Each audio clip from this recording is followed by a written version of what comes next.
Heroes obey Wario, destroying Mario.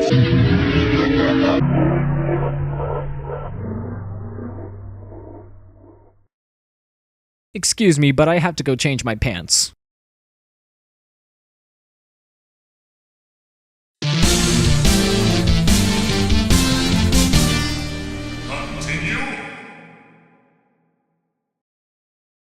Haldo! Welcome back, everybody! Last time, we took a look at Mario's first outing on the Game Boy with Super Mario Land.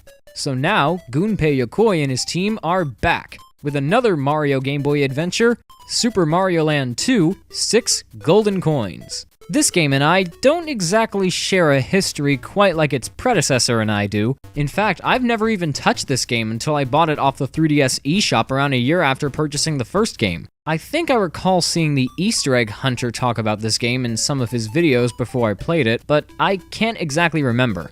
Well, I have it now, and I'm ready to talk about it. So, I was poking around online. And I noticed that many people hold this game in much higher regards than the first one. In fact, some would even go so far as to say it's one of the best games ever made for the Game Boy. That's a pretty bold statement, but how does Super Mario Land 2 really hold up? Well, since no one else seems to be around to answer that question, I guess I'll have to do it. Super Mario Land 2 was released for the Game Boy on November 2nd, 1992, and... What? Is that a shark wearing boxing gloves?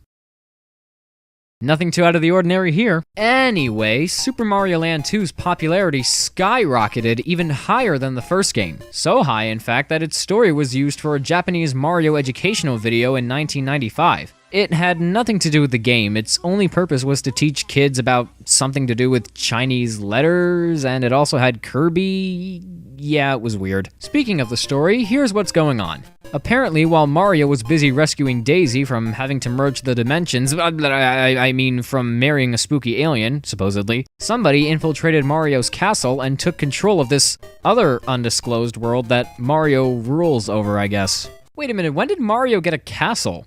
Did he just realize that all those gold coins he was collecting over the years could be used to actually buy stuff? If that's the case, then how did it take him 7 years to think about this? On second thought, forget I asked. Now, who exactly is responsible for this conquest of Mario's world? Wah! Wah! Yes, that Wario. So now we have another Mario game that marks the debut of another staple character, though I don't think he leaves that much of an impression here. His character would definitely become much more noticeable in later games, but here he seems kinda fat, flat. But I guess he is kind of fat too. So anyway, Mario's mission is to collect the keys to the castle, the 6 golden coins, defeat Wario, and take back control of his land. Wait, now he's using currency as keys? Why in the right mind would anybody use coins as keys to a castle? And why 6? For crying out loud, this story's really strange. But at least it's different from the first game, and that's not all that's different. Commonly, sequels are expected to be different from their predecessors in a significant number of ways. But to put it lightly, Super Mario Land 2 has enough changes from the first one so that you can take away the 2 in the title and make it its own separate game. There are more worlds, more levels, more enemies, more power-ups. You pretty much get everything. Except Luigi. Seriously, what's been keeping him busy? Maybe he found out Mario and Daisy weren't gonna work, so he just kind of took a walk in the garden, if you will.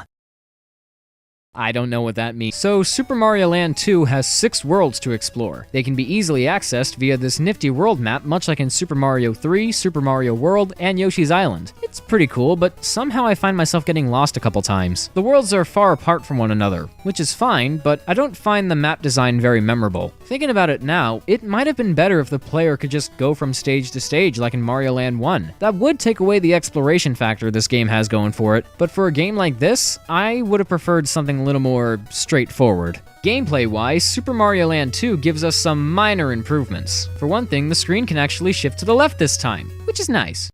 That might not be such a big deal, actually. And graphically, the game looks more like a Mario game than the first Mario Land. At first, I wasn't sure what to think of this, because I really liked the more surreal, simplistic look of Mario Land 1, and thought it made the game stand out more. But now, I see Mario Land 2's visual style as more of a gradual evolution from the first game, like how the console games gradually evolved in terms of aesthetics. All in all, it's a change that I generally have no problem with. Speaking of presentation, isn't that music so much fun? This time around, Kazumi Totaka served as the composer. Nowadays, he's known as the voice of Yoshi and the composer of the Animal Crossing games. But Super Mario Land 2 was one of his earliest works. The main theme is incredibly bouncy, and it's a great listen.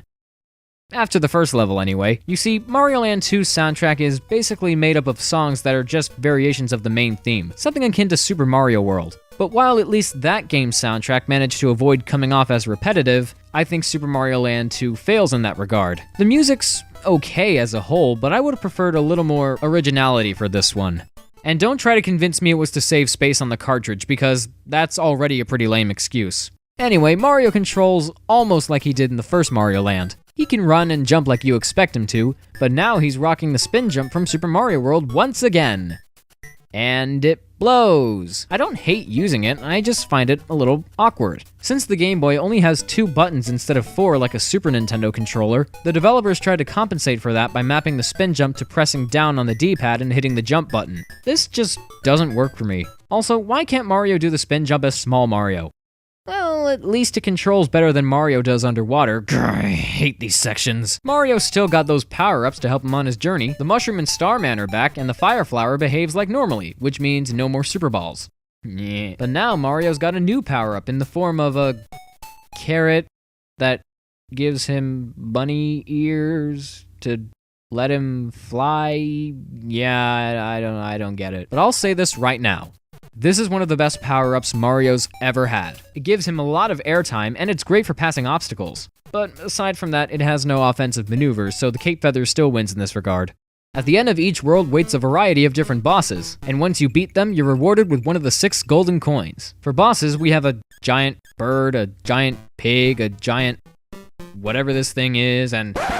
Wait, is that Tatanga? From the last game? What could he possibly want with me this time? And how could he be under Wario's control when he was too busy trying to probably get with Daisy last time? Whatever. Anyway, some of these bosses can be pretty easy given the right circumstances, but if you're not prepared, then you will die. You will die. At least you've still got extra lives, right? Well, yeah, but they're not as easy to find as they were before. Why? Because for whatever reason, getting 100 coins doesn't give you an extra life anymore. May I ask why? There are these M bags that give you 50 extra coins, but what's the point? I guess they can be used to buy items from a shop or win them in a slot machine or something. I don't know. Why would they go ahead and change something like that? In fact, if I can go on about the things I don't like about this game, one major hiccup it suffers from is the overwhelming amount of slowdown and sprite flickering. Super Mario Land 2 is so graphic intensive that in certain levels, I notice the frame rate decreasing quite dramatically. It doesn't happen all the time, but when it does, it always manages to throw me off and cause me to get hit by an enemy or fall down a bottomless pit, anything to screw me over. And the sprite flickering, it's just not pretty to look at. I thought I was playing a Mario game, not a Mega Man game. Well, anyway, once you got all the coins, you can finally enter Wario's castle. And after one of the hardest pre-boss levels I've ever played, you finally get to reach Wario himself. He's just as hard as the level I played before reaching him, but with enough firepower, Wario goes down like a big bag of garlic. Down his esophagus and into his stomach. He eats a lot of garlic, okay? Mario gets his castle back, which we never see again in future games, and all the world's inhabitants are freed from Wario's curse, thus ending the game.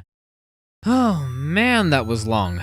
So, overall, what's my verdict on Super Mario Land 2 6 Golden Coins? Well, I think it's a really fun game, and a worthy follow-up to the first Super Mario Land. But to be perfectly honest, I actually had more fun playing the first Mario Land than this one. Super Mario Land 2 definitely has a lot more going for it than its predecessor, but part of me feels like it bit off a little more than it could chew. Super Mario Land 1 was shorter, yeah, but it had better controls, a more enjoyable soundtrack, and was really easy to pick up and play. You could play it over and over until you know the entire game like the back of your hand. Super Mario Land 2's greater amount of levels and challenges, while impressive for Game Boy standards, kinda makes it feel a bit overwhelming compared to the first Mario Land. Not to say that Super Mario Land 2 is a terrible game, it's not. In fact, it deserves all the praise it's gotten over the years. The gameplay is fun, it's visually pleasing, the music's good, and I had a reasonably comfortable time playing it. notwithstanding some minor issues. As a standalone game, it's a must-have for Game Boy enthusiasts. I might not think it's as good as the first Mario Land, but Super Mario Land 2, 6 Golden Coins, is certainly something special in its own right. After Super Mario Land 2 was released, what we didn't realize was that it would take 14 years for another new handheld Mario game to come out, not counting any of the Game Boy Advance remakes. So when it finally did happen, how big of a splash did Mario make? Well, tune in next time for my review of New Super Mario Bros. For the Nintendo DS. Until then, this is Mark, aka Super Smash 3DS, bidding you all a smashing farewell. Hi, thanks for watching this stupid little video about Super Mario Land 2. Well, now I'm going to do something that I haven't really done with any of these videos yet. I'm going to do a random shout-out, yeah. So lately I've been reading this webcomic called The New Super Mario Adventures. It's kind of like the Super Mario Adventure comics from Nintendo Power back in the 90s, but this one is a webcomic that's released with different pages often. In a way, it's almost like a spiritual successor, and it's unbelievable. It's fantastic. One of the best Mario comics I've ever read in a very long time, since the Super Mario Adventures comic. So I put a link to the comic's website in the description below, so if you're curious enough to check it out, you can do that. I don't know how often new pages get released, but just keep checking back for updates. I'm sure they'll post something every now and then. I don't have anything else to say, so I guess if you want to see more of my videos, you can click the 2 thumbnails that I have. Or you can subscribe to my channel by clicking the logo above. And if you want to follow me on Facebook or Twitter or Tumblr or DeviantArt, those links are in the description as well. So, yeah, that's all I got. I'll see you guys next time.